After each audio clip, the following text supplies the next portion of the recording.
अगर थोड़ा ध्यान दे लिए होते तो आज इतने सारे बच्चे सब बच गए होते। मेरा बेटा भी आज जिंदा होता, मेरा बेटा भी होता दुनिया में।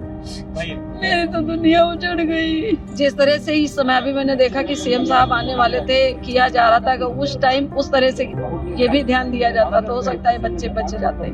ये एक माँ का दर्द और शिकवा है जो अपने 25 साल के जवान बेटे को खोने के बाद निकल रहा है। लखनऊ अलीगंज की जिस बिल्डिंग में आग लगी उसमें कल्पना श्रीवास्तव का बेटा आदित्य श्रीवास्तव भी मौजूद था। अपने बेटे को इस आग में खो देने के बाद मां कल्पना के शब्द निकलते हैं, मेरी तो दुनिया ही उजड़ गई।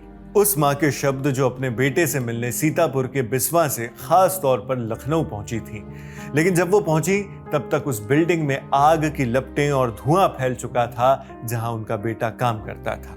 2.5 घंटे तक वो इस दर्द भरे मंजर को देखती रही, परेशान होती रही।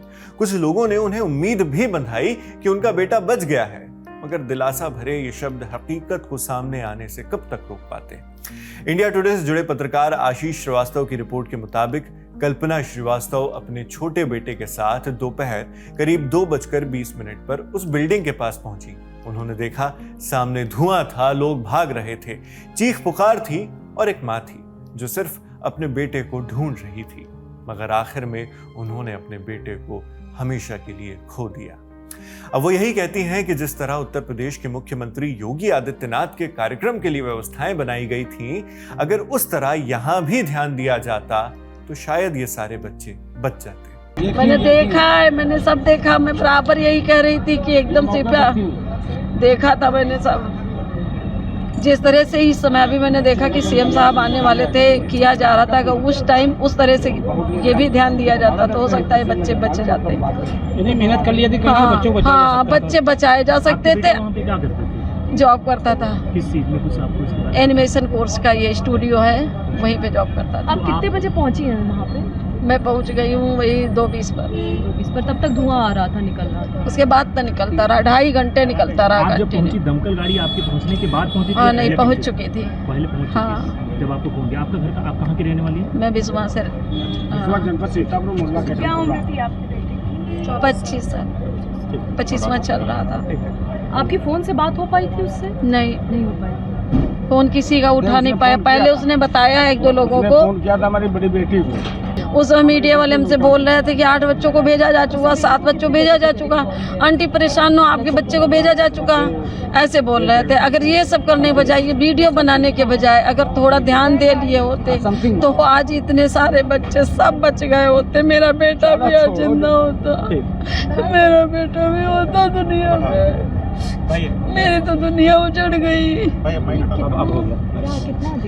मां कल्पना ये कहते हुए सिसक कर रो पड़ती हैं, अगर ध्यान दिया होता तो सारे बच्चे बच गए होते, मेरा बेटा भी आज जिंदा होता, मेरी तो दुनिया उजड़ गई। न जाने किन शब्दों में उस पीड़ा को बयां किया जा सकता है जो उस मां को हुई होगी, जो अपने बेटे से मिलने दूर गांव से आई हो, और जब उसे मिलना था तब उसकी नजरों के सामने उसके बेटे का दफ्तर आग से घिरा हो और उसे पता चले कि आखिरी मुलाकात अब कभी नहीं हो पाएगी। आदित्य ने करीब 1.5 महीने पहले ही हेड हॉपर स्टूडियोज में काम करना शुरू किया था। एनिमेशन और 3D डिजाइनिंग से जुड़ा काम था। महीने की तनख्वाह थी करीब 9,000 रुपए। परिवार की उम्मीदें थीं, सपने थे, लेकिन 22 जून की दोपहर सब कुछ बदल गया।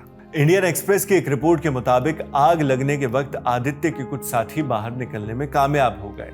कुछ लोगों ने पाइप के सहारे नीचे आने की कोशिश की, लेकिन आदित्य बाहर नहीं निकल पाया। और इसमें आदित्य अकेला नहीं था, उस जैसे कई लोग थे। किसी बेटे ने आखिरी आवाज लगाई, पापा मुझे बचा लो। 23 साल के सुखमनी सिंह ने दोपहर करीब 2 बजे अपने पिता को फोन किया था। उनके पिता प्रभजोत सिंह बताते हैं, सुखमनी रो रहा था, कह रहा था पापा मुझे बचा लो। उसने बताया कि बाहर निकलने की कोई जगह नहीं है। 27 साल के जॉयनील चक्रवर्ती ने अपनी चाची को फोन किया था। फोन पर घबराकर उसने कहा, चाची हम फंस गए हैं, किसी तरह हमें बचा लीजिए। घटना स्थल तक परिवार वाले पहुंचे भी उनका कहना है कि जिस दीवार को बाद में तोड़ा गया, अगर उसे पहले तोड़ दिया जाता तो शायद कुछ और लोगों को बचाया जा सकता था। इंडियन एक्सप्रेस की रिपोर्ट के मुताबिक किंग जॉर्ज मेडिकल यूनिवर्सिटी यानी KGMU में लाए गए 24 लोगों में से 15 लोगों को डॉक्टर्स ने मृत घोषित कर दिया। हॉस्पिटल की vice chancellor doctor Sonia Nityanand ने बताया कि ज्यादातर लोगों की मौत दम घुटने की वजह से हुई। हादसे में मारे गए ज्यादातर लोग हेड हॉपर स्टूडियोज में काम करने वाले युवा ही थे। कोई अभी करियर शुरू ही कर रहा था, कोई गेम डिजाइनर तो कोई 3D आर्टिस्ट था, आदित्य की ही तरह। एक चश्मदीद मोहम्मद आसिफ ने बताया कि आग इतनी तेजी से फैली कि लोगों के पास बाहर निकलने का रास्ता ही नहीं बचा था। उनका आरोप है कि बिल्डिंग में इमरजेंसी एग्जिट नहीं था। कुछ लोग वॉशरूम में छिप गए, कुछ खिड़कियों तक पहुंचे, कुछ लोगों ने जान बचाने के लिए बाहर लटक रहे तारों का सहारा लिया। कुछ बचे, कुछ खुद को नहीं बचा सके। अब इन लोगों की मौत की जिम्मेदारी कौन तय करेगा? आदित्य के मामा रविंद्र श्रीवास्तव कहते हैं कि कुछ दिन तक इस हादसे पर चर्चा होगी, जांच होगी, कार्रवाई की बातें होंगी, लेकिन फिर सब लोग इसे भूल जाएंगे और शायद यही डर सबसे बड़ा है। इस बीच प्रदेश के मुख्यमंत्री योगी आदित्यनाथ ने 2 सदस्यों वाली SIT बनाई है। 7 दिन के अंदर अंदर रिपोर्ट देने को कहा गया है। जांच में यह भी देखा जाएगा कि कहीं किसी विभाग की लापरवाही तो नहीं थी। वहीं इंडियन एक्सप्रेस की एक रिपोर्ट में सामने आया है कि जिस बिल्डिंग में यह हादसा हुआ उसके खिलाफ साल 2016 में अवैध निर्माण को लेकर डिमोलिशन यानी ध्वस्तीकरण का ऑर्डर जारी किया गया था, लेकिन 2 ही महीने के अंदर वो आदेश वापस ले लिया गया। अब सवाल सिर्फ ये नहीं है कि आग कैसे लगी, सवाल यह भी है कि क्या जिन युवाओं ने अपने माता पिता को आखिरी बार फोन किया, उनके पास बाहर निकलने का कोई सुरक्षित रास्ता था भी? क्या जिन माँ बाप ने अपने बच्चों को बेहतर भविष्य के लिए शहर भेजा था, उन्हें अब बदले में इस आग में अपने झुलसे हुए सपने और जली हुई यादों के साथ जीना होगा? क्या इस सवाल का जवाब सिर्फ एक SIT रिपोर्ट से मिल पाएगा? सवाल तो यह भी है कि रिपोर्ट आने के बाद कार्रवाई क्या और कब होगी। मामले पर हमारी नजर बनी हुई है, हम आप तक बड़ी जानकारियां पहुंचाते रहेंगे। मैं हूं शेख नावेद, देखते रहिए लल्लन टॉप।